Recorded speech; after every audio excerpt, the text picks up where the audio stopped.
friends, my name is Jasmine and I hope you all are doing well. तो हम जैसे audit की series continue कर रहे थे उसमें आज मैं आपको एक टॉपिक कवर करवाऊंगी दैट इज टाइप्स ऑफ री इंश्योरेंस।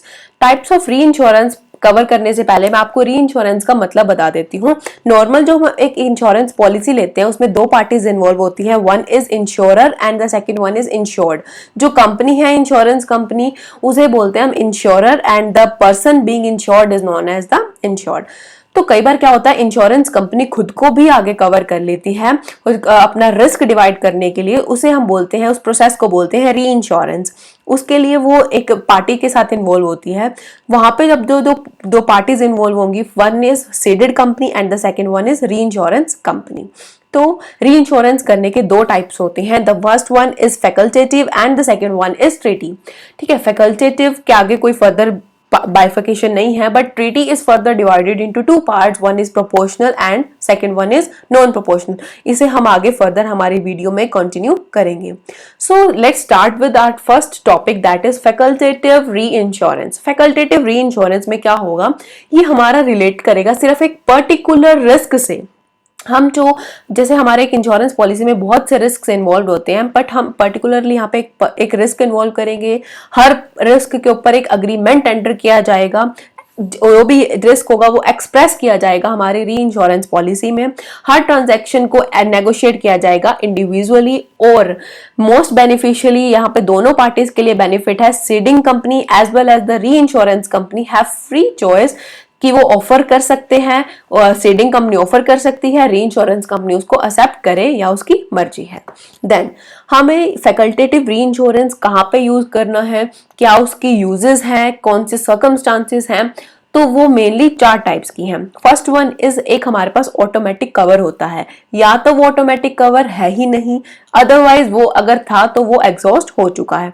सेकंड वन इज हमारा कोई ऐसा रिस्क था, ऐसा कोई पर्टिकुलर रिस्क था जो एक्सक्लूड हो गया था हमारी ट्रीटीज में उसका पार्ट नहीं बना था, या फिर ट्रीटीज को हम ओवरबर्डन नहीं करना चाहते, या द लास्ट वन इज जब भी हम हर स्टेज पे एक्सेप्टेंस ऑफ रिस्क के हम टेक्निकल गाइडेंस हमें रिक्वायर्ड है। तो मेनली अगर आप इन कीवर्ड्स को भी नोट डाउन करोगे तो आपके लिए बहुत इजी होगा इन सारे पॉइंट्स को रिकॉल करना। जैसे ऑटोमेटिक कवर के रिगार्डिंग हम 2 पॉइंट्स बना सकते हैं, देन ट्रीटीज के रिगार्डिंग 2 पॉइंट्स है कि उसमें एक्सक्लूड हो गया, उसे ओवरबर्डन नहीं करना, and one is technical guidance.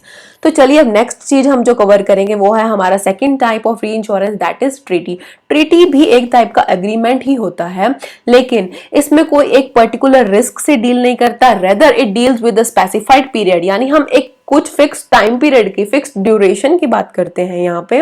This is not as per risk और contract basis, it is as per specific duration of contract. चाहे उस ड्यूरेशन में हम सारे रिस्क कवर करें, ये उन दोनों पार्टीज की ट्रीटी का मैटर करता है, अग्रीमेंट में मैटर करता है, या तो ऑल रिस्क और अ portion of risk is involve in that treaty.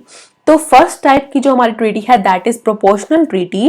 Proportional treaty का नाम से ही आपको क्लियर होता है कि इसमें हम देखेंगे कि इसमें जो भी प्रीमियम का या जो हमारे क्लेम्स आगे अगर हमें लॉस डिवाइड करना है तो वो आपस में दोनों कंपनीज कैसे डिवाइड करेंगे, तो ये ऑलरेडी प्रोरेटेड शेयर होता है, यानी फिक्स्ड होता है based on percentage basis. Percentage fix होती है यहाँ पे अग्रीमेंट के टाइम पे ही, उसी में ये प्रीमियम अर्न करते हैं उसमें, और वैसे ही उसके बाद में अगर लॉस अराइज हो जाता है तो क्लेम को सेट ऑफ करते हैं। देन एक यहाँ पे एक पॉइंट, हमें एक अलग सा पॉइंट है जो कवर करेंगे, जो री इंश्योरेंस कंपनी होती है उसे रीइंबर्स करना पड़ता है अपनी प्रोसेसिंग फीस, बिजनेस एक्विजिशन की फीस एंड राइटिंग कॉस्ट। किससे रीइंबर्स करेगी ये? इंश्योर्ड, जो हमारी ओरिजिनल कंपनी थी सीडेड कंपनी को। ठीक है, और इस सब को हम बोलते हैं सीडिंग प्रिंसिपल भी बोल देते हैं इसे।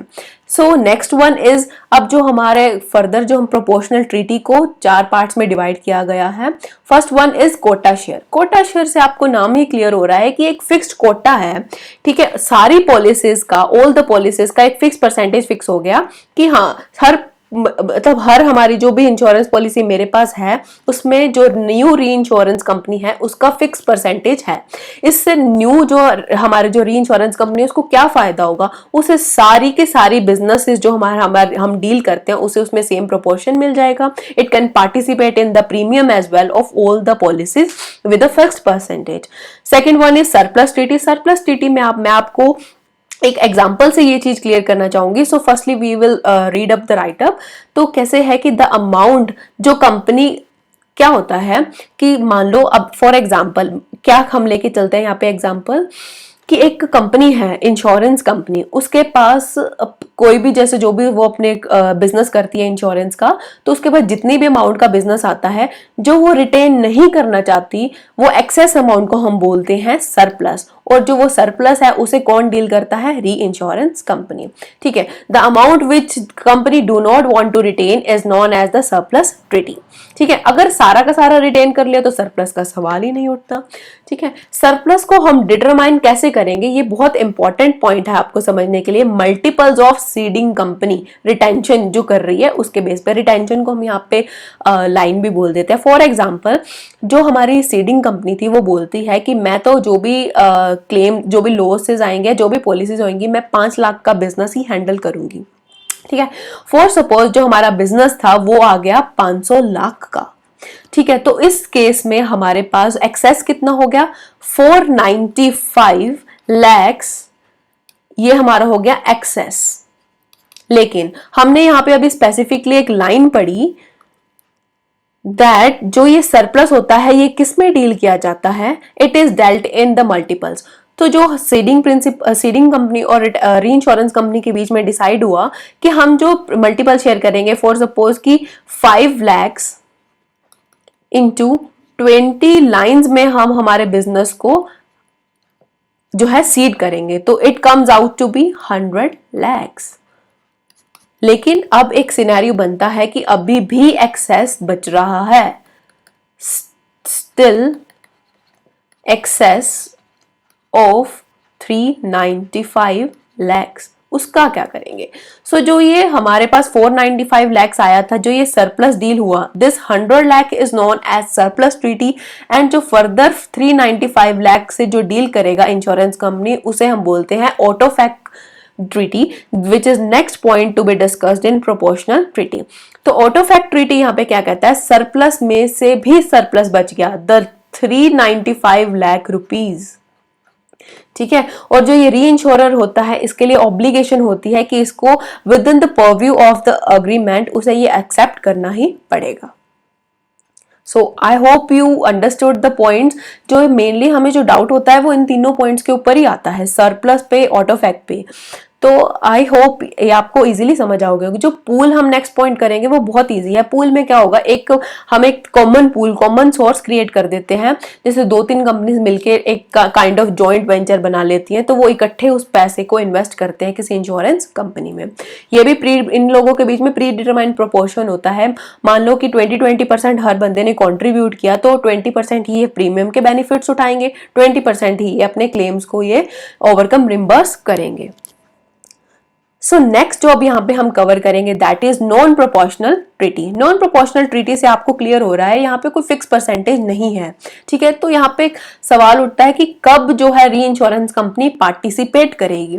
ठीक है. तो यहाँ पे हमारे पास मेन आती है हमारी सीडिंग कंपनी. ठीक है. उसको क्या हुए? लॉसेस हुए, कोई बात नहीं, वो कहता है मैं अकेला ही काफी हूं अपने लॉसेस को सेट ऑफ करने के लिए, अपने क्लेम्स को ओवरकम करने के लिए. लेकिन री इंश्योरेंस कंपनी का इन्वॉल्वमेंट कब होता है? ओनली व्हेन जो ये पर्टिकुलर लॉसेस एक्सीड कर जाते हैं स्पेसिफाइड अमाउंट से. जब लॉसेस तो हुए, लेकिन वो कुछ लॉसेस में भी एक स्पेसिफाइड लिमिट तय की जाती है कि हाँ अगर लॉस मेरे 5 लाख तक के हुए तो मैं खुद इसको लॉस को बियर कर सकता हूं. अगर इससे ज्यादा होते हैं तो री इंश्योरेंस कंपनी का रोल प्ले होता है. ठीक है. तो जो नेक्स्ट वन यहाँ पे अब हम देखेंगे कि और जो ये लिमिट होती है ना, जो ये लिमिट तय करता है, इसको हम बोलते हैं प्रायोरिटी लिमिट या फिर रिटेंशन लिमिट, जो वो खुद अपने पास रिटेन कर रहा है. ठीक है. ये बेस हो सकते हैं या तो सिंगल टाइप ऑफ रिस्क से या फिर एंटायर बिजनेस से, कि मैं पूरे बिजनेस को रिलेट करके ये अपना रिस्क की जो लिमिट है वो बताऊंगा. ठीक है. तो जो इसमें हम बेसिकली जो पॉइंट्स पढ़ेंगे वो है 2 टाइप के होते हैं हमारे non proportional treaties. One is stop loss and second one is excess of loss treaty. Stop loss में क्या होता है, स्टॉप लॉस को आप एक स्पेसिफिकली एक पॉइंट से क्लियर कर लो कि एक ना ये पर्टिकुलर बिजनेस से रिलेट करता है, ठीक है। गिवन क्लास ऑफ बिजनेस होती है यहाँ पे, जो अमाउंट ऑफ रिटेंशन, सबसे पहले अमाउंट ऑफ रिटेंशन की बात होती है, उससे ऊपर का जो भी पैसा होगा ना वो री इंश्योरर आके वो बियर करेगा, ठीक है। अमाउंट ऑफ रिटेंशन जो रिलेट करता है किसी क्लास ऑफ बिजनेस से, जो बेस होगा एनुअल प्रीमियम इनकम, जो भी हमें उसी पर्टिकुलर बिजनेस से, फॉर एग्जांपल यहाँ पे आप ले सकते हो हमारा मैरीन का बिजनेस, मैरीन इंश्योरेंस। तो जो भी हमें यहाँ से पैसा अर्न होगा, हम उस पैसे से उस जो भी उस प्रीमियम अकाउंट से, एनुअल प्रीमियम से हम पहले अमाउंट ऑफ रिटेंशन कैलकुलेट करेंगे, और ये भी हमारा जनरली परसेंटेज बेसिस पे ही होता है, ठीक है। और उसके ऊपर का जो भी पैसा होगा वो हमारी री इंश्योरेंस कंपनी बियर करेगी। Second one is the excess of loss treaty. Excess of loss treaty कॉप से नाम पता चलता है, लॉस के ऊपर का जो भी पैसा होगा वो री इंश्योरेंस कंपनी बियर करेगी। लेकिन इसमें ऐसा क्या डिफरेंस है, ठीक है। ट्रीटी हमें यहाँ पे सिर्फ लॉस नहीं बल्कि दो चीजें बताती है। पहला कि मैक्सिमम लायबिलिटी जो है आपको वो कितनी बियर करनी पड़ सकती है, नॉर्मल सा पॉइंट है ये, लेकिन प्लस अमाउंट ऑफ लॉस भी आपको कितना सीडिंग कंपनी को बियर करना पड़ेगा। मतलब दो टाइप के, एक तरीके से आप अपने माइंड में बाइफरकेट कर सकते हो यहाँ पे कि दो लॉस। मान लो अब हमें लॉस तो हो गया 5 लाख रुपए का, ठीक है। अब वो कहता है कि 5 लाख रुपए तक का लॉस है, अगर किसी इंश्योरेंस कंपनी को होता है तो वो इजीली वो खुद हम बियर कर लेंगे, ठीक है, कोई दिक्कत नहीं है। यानी इसके ऊपर का मोर देन 5 लाख जो भी अमाउंट आएगी वो सारा हमारा क्या होगा, लॉस होगा। फॉर सपोज हमारे पास जो क्लेम्स आते हैं वो 10 लाख रुपए तक के आ जाते हैं। जो ये हमारा 5 लाख वाली अमाउंट आई, इसे हम बोलते हैं मैक्सिमम लिमिट, मैक्सिमम लिमिट, ठीक है। और जो भी हमारा 10 लाख रुपए का लॉस आया, इसको हम दो पार्ट्स में बाइफरकेट करते हैं। ये हमारा क्या आता है, लॉस 10 लाख रुपीस का हमें लॉस बियर करना पड़ेगा। लेकिन हम अब जो हमारा ट्रीटी है उसमें पहले से ही ये डिसाइडेड होएगा, अगर जो भी लॉस इसके ऊपर का आया, 5 लाख रुपीस के ऊपर तक का आया, उस लॉस में हम सिर्फ 2 लाख में ही पार्टिसिपेट करेंगे। सो देयरफॉर जो बाकी का 3 लाख है उसे कौन बियर करेगा, री इंश्योरर कंपनी, ठीक है। तो जो ये 2 लाख है इसे हम बोल सकते हैं अमाउंट ऑफ लॉस। सो इसीलिए यहाँ पे स्पेशल इस पॉइंट का नाम हुआ है एक्सेस ऑफ लॉस। यानी ये लॉस यहाँ पे 2 लाख तक का लॉस तो हम खुद बियर कर रहे थे, लेकिन जो लॉस से भी एक्सेस कर गए ये 3 लाख, इसे बियर करेगा री insurer company. So I hope ये आपको पॉइंट क्लियर होगा अच्छे से। कोई भी अगर ऐसा पॉइंट आपको नहीं क्लियर होता तो आप इसे एग्जाम्पल से क्लियर किया करिए, और आप अगर चाहे तो इस एग्जाम्पल को नोट डाउन कर सकते हो। तो जो ये हमने जो भी ये दोनों लिमिट्स को मिला के ये 5 लाख प्लस 2 लाख को बना के एक लिमिट बनेगी, उसे हम बोलते हैं अंडरलाइंग लॉस लिमिट, जो कि सीडिंग कंपनी बियर करती है, ठीक है। एक्सेस लिमिट में से भी कुछ हिस्सा सीडिंग कंपनी बियर करेगी, आफ्टर दैट बाकी बचा री इंश्योरेंस करेगा। सो मैंने आपके लिए एक थोड़ा हिंदी में ये पॉइंट लिखा है ताकि आपको इजीली ये समझ आ सके। हम देखेंगे कि जो एक्सेस ऑफ लॉस है उसे किस दो बेसिस पे कैलकुलेट किया जा सकता है। पहला है on prevent basis and second one is on non prevent basis. Prevent basis का मतलब क्या है, जो हमारा लॉस होगा वो सेपरेटली अराइव होगा, एक रिस्क के अंदर जितने भी लॉसेज अराइव होंगे वो सेपरेटली आएंगे।